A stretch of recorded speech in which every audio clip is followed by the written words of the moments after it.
advocate for yourself. When you know something's wrong, the only person who knows your body that well is yourself. So if you know something's wrong, you have to speak up. Otherwise, like, it could be overlooked by so many people. Hi, my name is Drea. I was diagnosed with neuroendocrine tumor of the stomach in 2024 of last year. I live in Texas.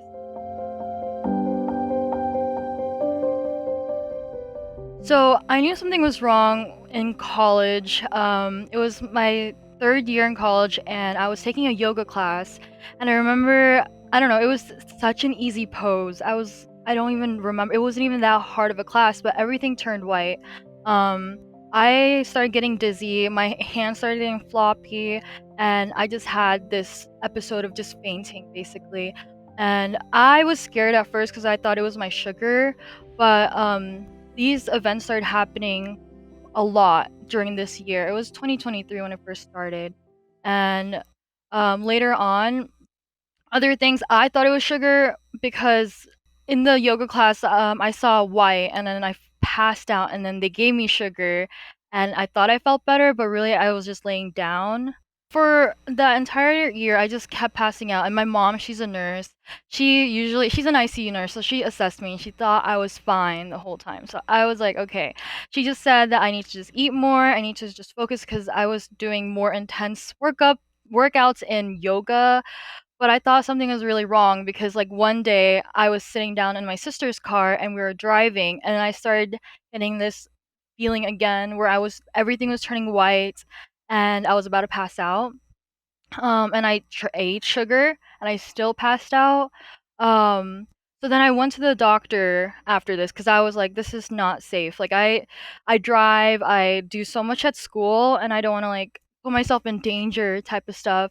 So I went to the doctor and they basically said I was anemic, and they said, I don't know if it's your sugar, but you're anemic. You just need to take iron pills. And I was like, okay. And I took iron pills for a while and my anemia just didn't go away. And it was weird because I stopped menstruating for a year and I thought it was because I had PCOS or something. That's what they told me is I had PCOS. The one thing about me though is like my pre-diagnosis, I was really overweight. So a lot of doctors did kind of blame a lot of my stuff on my weight. So they said maybe it's because like I just needed to lose a little bit more weight, something about my diet and exercise. I was brushed off for quite a while. I ended up leaving that doctor, and I went to my college doctor instead. We have a student health center, and that's whenever I express like, I think this is weird. I'm anemic. I'm taking my iron pills, and I don't have a period, so how am I like losing this blood? Like, why am I anemic? So then they blamed it on my diet, saying that I need to start eating more meat. Um, it was like this for a while. I went back 3 times actually. It was so bad at one point that I was at work. I work at a hospital. I'm a microbiologist. So I one day I was working and I ended up I was about to pass out, so I went to the urgent care at the hospital, and they said the same thing that I'm anemic, but we think it's your gallbladder. And I was like, what the heck? So then the next day, I went to the student health center again, and they did an X-ray on me this time. This time they did an abdominal X-ray, and they saw a white spot really high up, which is around my stomach. And the thing they told me was that I was constipated. And I was like, really? It could be that high up? And they're like, yeah, it just means that you're really backed up. So you gotta take this laxative, take your iron pills, so forth. It was a lot of that, and it was just like really frustrating because at that point, I think that was like my sixth visit to some sort of like either urgent care or the clinic, and my symptoms were just brushed off. But I just didn't feel right at all. Like, there's no way I shouldn't be feeling like I'm about to pass out for even like the slightest activity.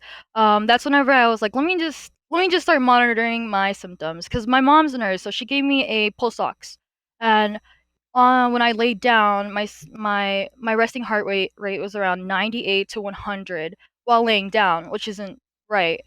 And then I would be out of breath all the time and stuff like that. And I was like, "This is not okay." So I'm telling my mom this, and she said she's getting worried too, but she's like, "Just go to your doctor. Like, tell your doctor this."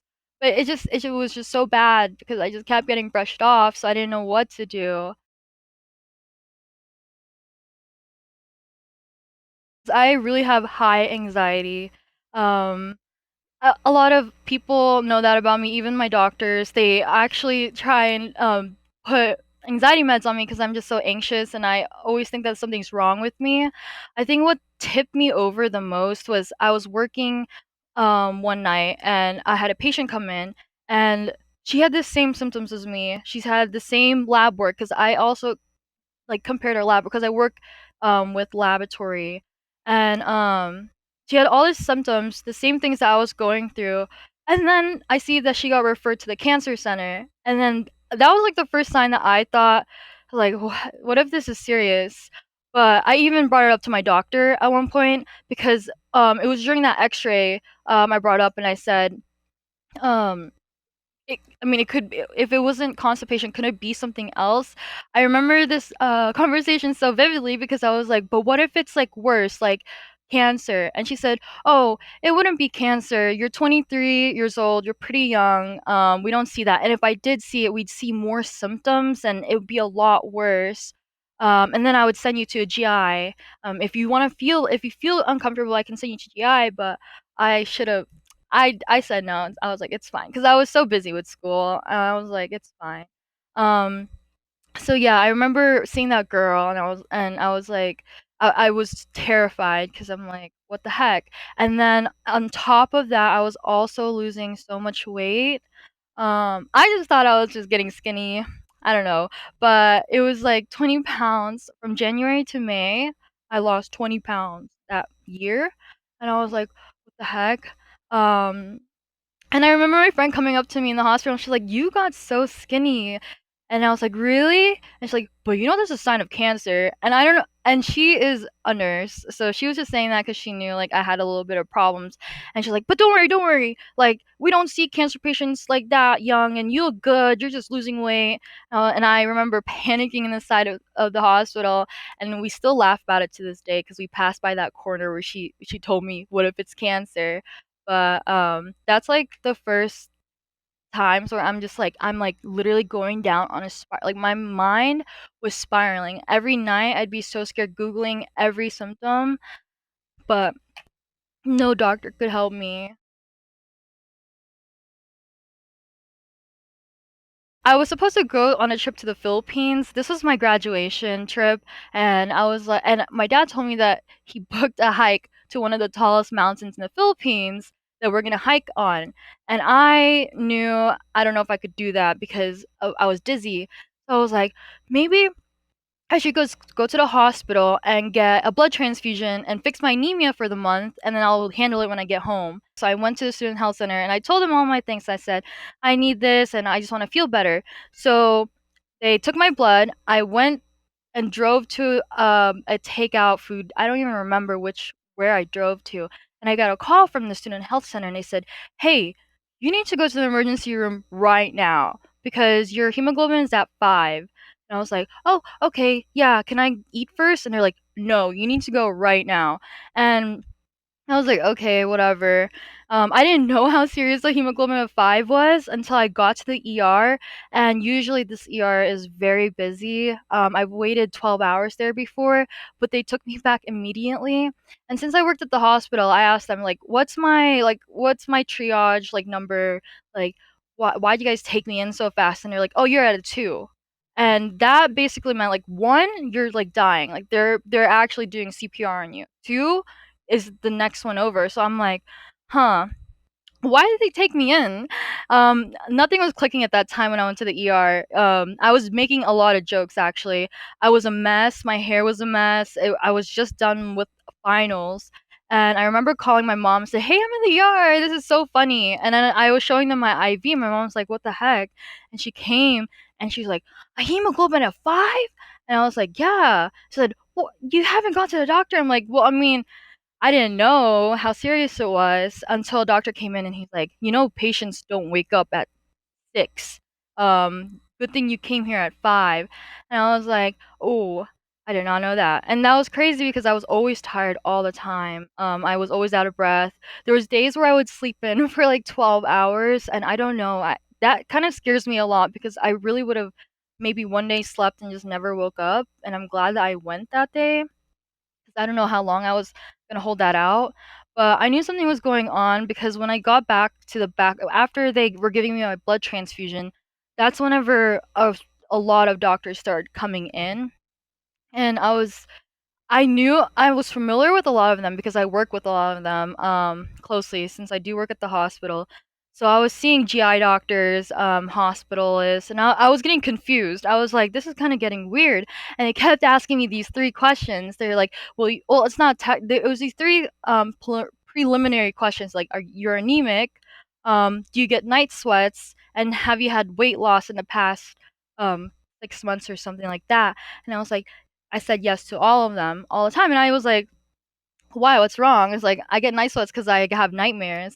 I did not know that was like the preliminary questions to cancer, because it's like unexpected weight loss. I don't know why night sweats was one of them, and then like the anemia. And that's whenever I saw an advanced GI doctor come in. I remember him because he always worked with like the really crazy patients, and I thought he was so cool until he came to me, and I was like, "What the heck? What's going on?" And he was saying, we're gonna keep you overnight, and I'm wanting to do an endoscopy on you and a colonoscopy tomorrow morning. And I didn't click it in my head. I was like goofing around the whole time in the ER because I mean, I'm 23 in college. Like, I didn't really care. I didn't think anything would happen to me. Like, you kind of go into the world thinking like nothing's gonna happen to you, you're just anemic type of stuff. So I didn't take it serious, but it should have clicked like, why are they looking, are they scoping me? If you're experiencing unexplained symptoms, I would actually highly, highly recommend advocating for yourself. After this whole experience, I think patient advocacy is such a big thing because I went to so many providers, went to so many nurse pracs, doctors, nurses, everything. I was turned away and stuff, but something was seriously wrong with me.